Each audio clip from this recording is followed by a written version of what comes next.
bonsoir à tous. Moi c'est André, hein, faut pas confondre, c'est celui qui a les cheveux. Et Andrea qui vient d'Italie. Nous allons vous parler de machine learning avec Spark et surtout comment mettre ça en production en vous faisant partager nos expériences.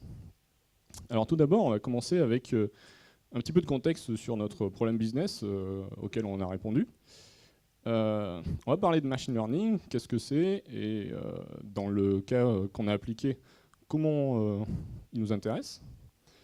On va parler des tests qui sont importants pour avoir une garantie de bonne qualité. On va parler de la production, comment ça se déroule en production, comment on est confiant pour être en production, et comment on fait pour avoir quelque chose de robuste et qui fonctionne de manière fiable, etc. Et enfin, un petit bilan sur les leçons que nous avons apprises lors de ce voyage. Alors, tout d'abord, un peu de contexte sur le business. Donc, il y a des marchands en ligne qui ont des sites avec des offres, hein, on voit des Lego du coup. Et nous, à Quelcou Group, on s'occupe de ces offres et on les affiche sur des partenaires, des réseaux de publicité, différents sites, etc. Ensuite, il y a des utilisateurs qui visitent ces sites et s'ils sont intéressés par les offres de shopping qu'ils voient, ils cliquent sur les Lego, ils vont chez le marchand et les achètent. Voilà un peu de contexte sur ce que fait Quelcou.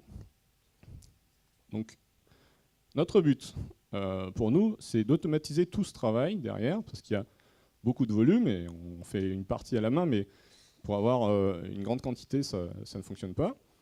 Et évidemment, de gagner plus d'argent en tant qu'entreprise. Pour un marchand, son but, quand il utilise les services de Quelcou, c'est d'avoir plus d'acheteurs potentiels et d'être capable de vendre plus de Lego en dépensant moins de budget de publicité. Et pour les utilisateurs, leur but, c'est de ne pas avoir des pubs sur des choses qui ne les intéressent pas. Donc c'est important d'avoir ce focus-là. Et de trouver les meilleures offres pour ne pas acheter des Lego trop chers. Alors, quelles sont les décisions qu'on doit faire lorsqu'on a une telle offre proposée par un marchand? Alors déjà, on doit choisir où est-ce qu'on va l'afficher, quel site, quel partenaire de publicité, etc. Et combien on sera prêt à payer pour ce trafic. Et ça se résume à une question: combien de clics va avoir une offre donnée? Et ça, c'est une prédiction qui n'est pas facile à faire. Comment on va faire? Bon, la solution, c'est très simple, c'est d'utiliser du machine learning. Donc, voilà. Donc, truc magique. Donc, comment on va faire? Déjà, on prend un data scientist, on lui ajoute des données et, comme par magie, on a un modèle de machine learning. Donc, ouais, comme il fait, donc, il prend beaucoup de données. Donc, dans ces cas-là, on peut voir un exemple. Donc, on a les prix, on peut voir les noms des clics. Donc, ça augmente en fonction du prix. Et donc, on a différentes catégories de devices, donc desktop, tablette, mobile. Et beaucoup d'autres paramètres qu'on utilise, par exemple la date, la catégorie, quel marchand bien évidemment, et d'autres choses qu'on ne peut pas dire. Bon, comment on fait? On prend les données du passé, on donne la colonne, par exemple les clics qu'on veut prédire, et on va construire un modèle. Donc après, à partir de ce modèle, on pourra faire des prédictions. Par exemple, on voudra voir les clics de demain. Donc voilà, on interroge le modèle, il nous sort les valeurs pour demain. Bon, génial. Comment on l'implémente? Donc on prend un développeur Scala, les cheveux rouges si vous trouvez un, mais bon, ça va être compliqué. On ajoute Spark, voilà, et on va avoir un modèle prêt pour la production. Donc Spark, qu'est-ce que c'est? Donc déjà, c'est un outil qui nous permet de faire du processing à grande échelle. Donc déjà, l'exploration interactive des données, du processing batch, SQL, et bien évidemment du machine learning à l'échelle. Et beaucoup d'autres choses qu'on ne va pas voir en ce moment. Comment on l'utilise? Donc déjà, on vous montre l'architecture de notre système. Donc on va Ça marche. Ouais. Bon. Okay. On a des données à l'entrée, on les traite, processing. Donc, à partir de ces données, on a une étape de training. Donc, on va construire un modèle. À partir de ce modèle, on fait des prédictions. On prend des décisions. Et ces décisions vont impacter la vie réelle de nos utilisateurs, nos marchands. Et voilà. On va récupérer les données et ça va nous alimenter le système pour après. Donc, on a une sorte de cycle. Comme vous voyez, il y a des données, on apprend à partir de ces données, on construit un modèle, et ces modèles, on l'utilise pour prédire et prendre des décisions à partir de ça. Donc, la chose importante à retenir, c'est que le modèle il change avec le temps. Comment on va faire pour le déployer? Donc, il y a plusieurs méthodologies, on va voir deux. Alors, la chose qu'on peut faire, c'est apprendre le modèle, donc faire la partie d'apprentissage et après le déployer. Ça marche bien quand on doit faire des prédictions en temps réel et quand l'apprentissage du modèle est très coûteux à faire. Donc, par exemple, ça peut prendre, si ça prend une semaine pour construire un modèle pour demain, ouais, ça ne va pas être très, très intéressant. Et on peut l'utiliser quand les données sont très stables, c'est-à-dire que le modèle d'aujourd'hui, ça peut s'appliquer dans 10 jours, par exemple. L'autre chose qu'on peut faire, c'est à la place, c'est déployer le code. C'est le code qui va générer le modèle quand il a besoin. Donc, ça marche bien pour des prédictions batch. Pour quand l'apprentissage du modèle il est plutôt rapide. Quand il est rapide, on dit autour de quelques heures, pas quelques semaines. Et quand les données évoluent assez rapidement, dans notre cas, ce sera tous les jours. Donc, bien évidemment, les choix, c'est pour cette approche-là. Comment on peut le tester? Donc, il y a des problèmes classiques dans le testing du machine learning. Déjà, le comportement dépend des données et justement pas du code.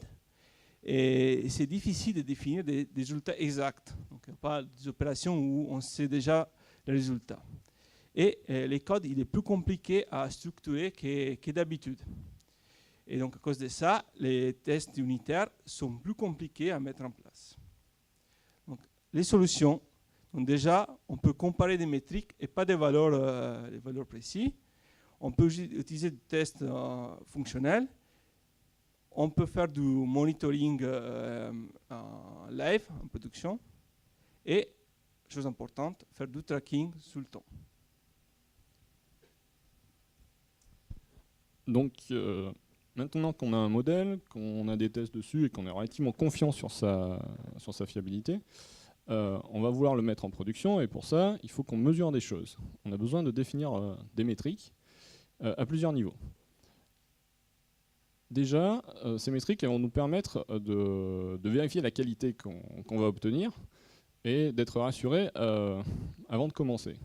Par exemple, au niveau prototypage, dont on a parlé au début de la présentation, là, il s'agit de métriques statistiques, c'est du domaine des maths et des statistiques classiques. L'erreur moyenne, RMSE, etc. Toutes ces erreurs qui permettent d'évaluer si le modèle prédit comme prévu, par rapport à l'entraînement. Quand on arrive à l'étape de test du code implémenté, là on peut utiliser des métriques business et mesurer la marge totale et vérifier que le fonctionnement du modèle nous permet d'obtenir ces valeurs. Ensuite, on fait du monitoring à plus long terme, et là, ce sont des métriques temps réel, c'est-à-dire qu'on va mesurer chaque jour, le modèle il a prédit tant de clics, le lendemain, on va vérifier si ce nombre de clics, en réalité, il s'est vraiment produit. Donc, si on revient sur notre architecture, à quel endroit on va mettre ces tests et ces mesures? C'est important de les mettre sur les données, de vérifier que tout ce qui est récupéré est fiable. C'est important de le mettre sur le pré-processing lui-même. C'est important de le mettre sur le training. Et vous l'avez deviné, on en aura aussi sur la production, ainsi que la décision. Finalement, on a besoin de faire ces tests et ces mesures partout pour assurer la qualité. On a beaucoup de process à faire tourner. Et comment on arrive à ordonnancer tout ça de manière fiable en production? Alors, ce qu'on utilise comme solution, c'est un outil open source qui s'appelle Azkaban, et spécial fan Harry Potter. Et ça permet d'ordonnancer les différents jobs. Là, on voit que c'est un vrai exemple de notre grappe. On voit qu'il y a un job en rouge qui ne fonctionnait pas et qui bloque l'exécution des autres jobs en dessous. C'est un système qui fonctionne très bien avec tout ce qui est Big Data, Hadoop, Spark, etc. C'est vraiment fait pour ça. Et on définit en fait dans chaque job de quel job il dépend, et ça construit tout seul les graphes. Et ça nous permet facilement de faire des connexions avec le monitoring, et en production, on est alerté quand un système ne fonctionne pas pour investiguer l'erreur, relancer les process s'il y a besoin. Voilà, donc ça c'était pour la partie opérationnelle. Comment on vérifie que le modèle fonctionne toujours et est fiable par rapport à notre but initial? On a besoin de traquer ça, et on va utiliser des graphes sur des métriques business, contrairement aux métriques statistiques qu'on avait à la phase de prototypage. Et donc là, on va vraiment passer du temps à vérifier que les prédictions et les résultats obtenus correspondent. Et c'est important pour suivre ça à long terme, hein, pas simplement une fois que le modèle est fait, développé, on met en production et on l'oublie. Non, on a besoin de suivre ça et de s'adapter quand il y a des changements. Alors les changements, c'est simple entre guillemets quand il y a un changement abrupt. C'est isolé dans le temps, on sait ce qui se passe. Ça peut être une nouvelle version qui ne marche pas comme prévu, ou quelque chose de temporel où le marché se change brutalement. Mais c'est plus dur à suivre quand il y a une érosion beaucoup plus lente de la qualité, parce que là, il faut suivre sur des mois et des mois. Et une courbe qui baisse lentement, à un moment, il faut retravailler sur le modèle pour améliorer sa qualité. Donc là, c'est un exemple de nos métriques. On utilise ELK pour ça. En jaune, vous avez les clics prédits par le moteur. Et en bleu, les clics réels. Donc on voit que les courbes correspondent plutôt bien. Alors plutôt bien, sauf un petit bémol quand même. C'est le monde réel, donc des fois on a des soucis.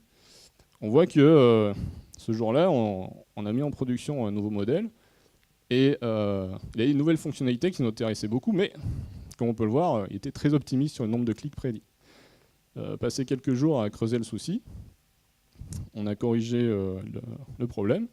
Et ensuite, il a continué à prédire de manière plutôt satisfaisante par rapport au marché. Voilà. Donc, ça, c'est un résumé de tout ce qu'on a vu. Ce sur quoi on voulait insister, c'est sur 4 points importants. Tout d'abord, le machine learning, c'est pas qu'il arrive, c'est qu'il est là. C'est pas seulement les géants d'Internet, Google, etc., qui s'en servent. On peut s'en servir dans des entreprises plus petites, même si les algorithmes sont plus simples, etc. Ça fonctionne et c'est utile. L'importance de la mesure. Donc là, il faut mesurer partout, tout le temps, avant de mettre des modèles en production, même pendant, après, etc. Les tests, avec du machine learning, c'est plus difficile d'avoir de la qualité des tests unitaires, et les bonnes pratiques d'engineering sont un peu plus compliquées à mettre en place, mais c'est quand même important de les faire. On fait des tests à plus haut niveau, mais si on ne le fait pas, on a la maison qui brûle. Et ensuite, une fois que tout fonctionne, on ne le jette pas dans un coin, travaille pour nous et puis on t'oublie. Il faut quand même un peu de suivi et récupérer, vérifier ce qui se passe et suivre depuis la production pour améliorer les prochaines versions, etc. Merci de votre attention. Est-ce que vous avez des questions ?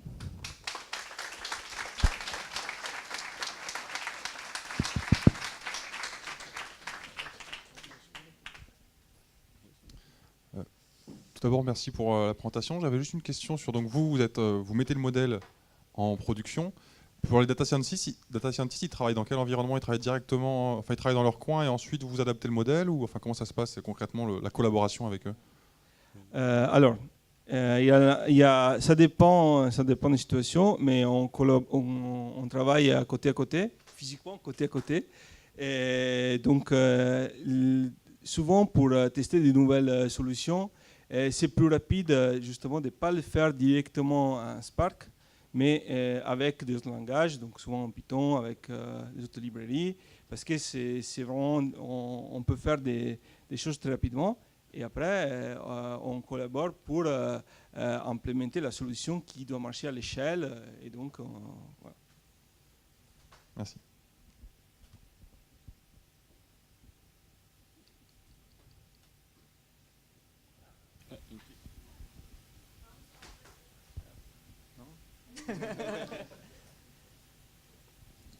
Merci. Est-ce qu'il y a le nettoyage de données à entrant quelconque? Pardon, vous pouvez Le répéter? nettoyage de données en entrée?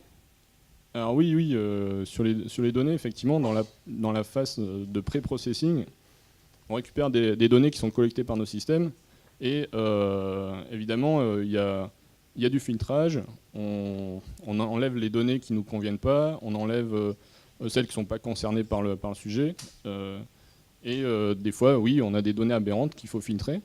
Donc dans ces cas-là, on protège entre guillemets la suite avec cette étape de processing. Mais évidemment, si les données sont vraiment pas bonnes, on discute aussi avec les équipes qui génèrent les données pour les corriger en amont et améliorer là-dessus. Mais effectivement, sans bonnes données, on a des modèles moins bons.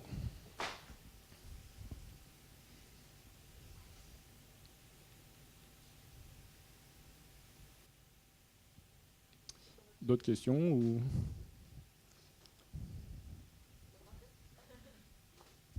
Une question. Quand vous évaluez vos modèles, vous utilisez uniquement les métriques d'évaluation que vous avez citées ou vous faites aussi des comparaisons entre plusieurs modèles pour voir lequel est le meilleur?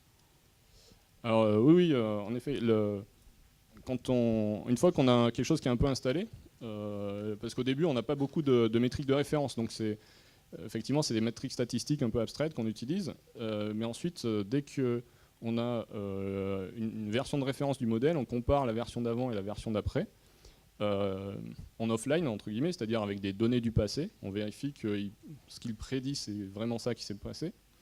Et ensuite, une fois qu'on est plutôt rassuré sur les nouvelles fonctionnalités, quand on met en production, on surveille attentivement et on vérifie que au moment où on passe le nouvel modèle en production, le nouveau modèle, qu'il y a bien l'amélioration voulue et pas de régression, etc.